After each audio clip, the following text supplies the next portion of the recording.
Muy buenos días, mis queridos hermanos. Como cada día le doy a todos ustedes la más cordial bienvenida. Estamos muy agradecidos y muy bendecidos por este hermoso fin de semana que el Señor nos permitió tener, donde conocimos una vez más a hermanos que ellos nos conocían a nosotros desde aquellos días de la pandemia, ¿verdad? Que nos han seguido fielmente día tras día en los devocionales, en los viajes que hemos hecho, en los cultos que hemos retransmitido, pero hasta este fin de semana no teníamos el privilegio de conocerlos personalmente.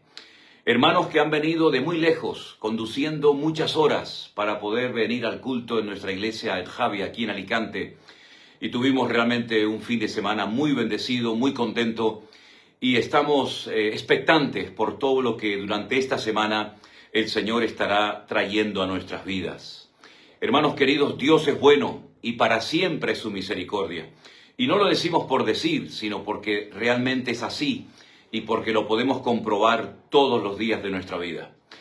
Dicho esto y dándole gracias a todos los hermanos que en este fin de semana se han congregado con nosotros aquí en Alicante, en Javia o en Novelda, quiero compartir con ustedes el devocional de hoy, que lo voy a sacar del libro de Isaías, un libro precioso, un libro extenso, lleno de muchas profecías que hacen referencia tanto a la primera como a la segunda venida de nuestro Señor Jesucristo.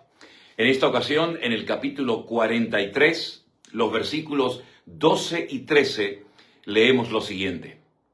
Yo anuncié y salvé e hice oír, y no hubo entre vosotros Dios ajeno. Vosotros pues sois mis testigos, dice el Señor, que soy Dios. Aún antes de que hubiera día, yo era, y no hay quien de mi mano libre. Lo que hago yo, ¿quién lo estorbará? Aquí encontramos no una definición, pero sí, digamos, estamos encontrando características de nuestro Dios.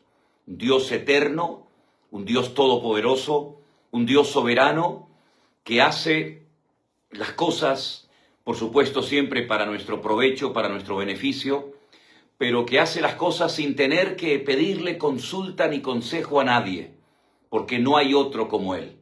Él es un Dios, ya digo, poderoso, soberano, que habita desde la eternidad hasta la eternidad, y nada ni nadie, repito, nada ni nadie puede impedir que los planes, los proyectos, los propósitos de Dios se cumplan en nuestras vidas a título personal, en su pueblo, en su amada iglesia y en el mundo entero. No hay otro Dios como nuestro Dios. Qué lástima que muchas personas que dicen que creen en Dios van detrás de dioses muertos, ciegos, mudos, inútiles, en vez de adorar al Dios todopoderoso, al Dios que se encarnó, al Dios que se humanó y vino a este mundo y ocupa nuestro lugar en la cruz del Calvario, derramando su sangre cuando se humana, cuando se hace hombre, y ocupa nuestro lugar, muriendo en nuestro lugar por nuestros pecados. Qué lástima cuando vemos a la gente detrás, ya digo, de ídolos que fueron hechos, fueron formados por las manos de los hombres. Ese no es nuestro Dios. Nosotros no tenemos absolutamente nada que ver con esos cultos, con esas prácticas, con esos dioses ciegos, mudos y, si me permiten, hasta horrible. De pequeño mis padres me llevaban a las procesiones de Semana Santa y era terrible a altas horas de la madrugada o muy temprano en la mañana comenzar a escuchar aquella música, aquel olor que te queda impregnado, ¿verdad? Viendo aquellos ídolos que no ven, que no oyen, que no hablan, que ni siquiera caminan, sino que llevan a muchísima gente haciendo un esfuerzo enorme debajo de esos tronos pesadísimos para poder trasladarlos de un lugar a otro. ¡Qué ceguera espiritual! ¡Qué ceguera espiritual tan inmensa, tan enorme! Cuando ves a personas adultas, incluso algunas autoridades políticas, civiles y hasta militares, tocando la música y adorando a esos dioses que no sirven absolutamente para nada.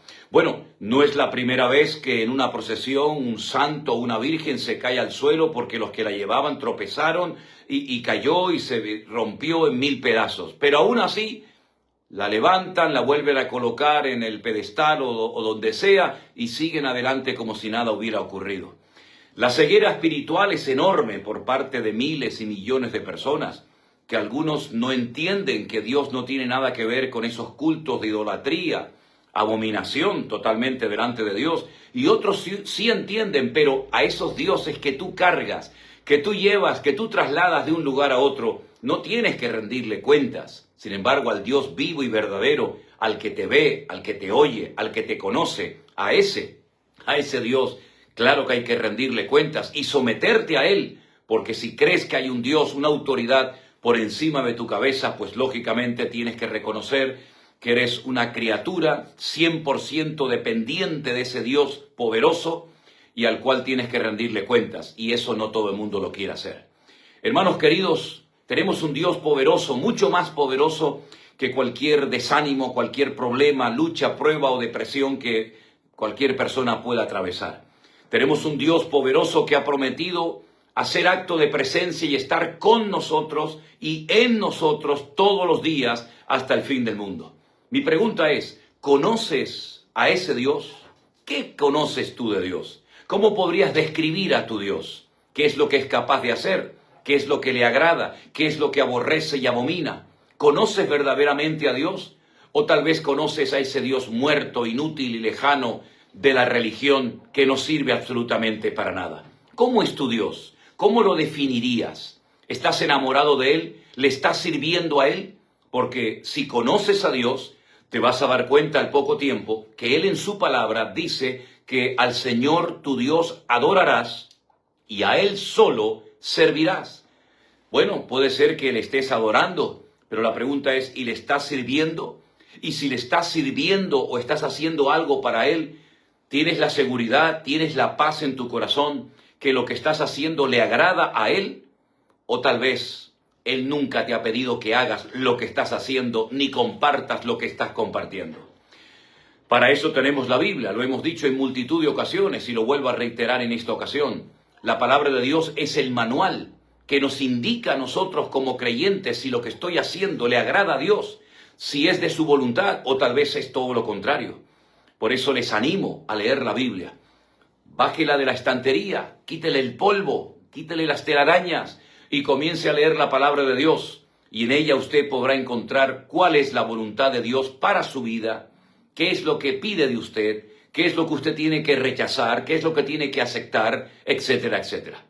Repito este texto maravilloso de Isaías. Aún antes de que el día existiera, yo era.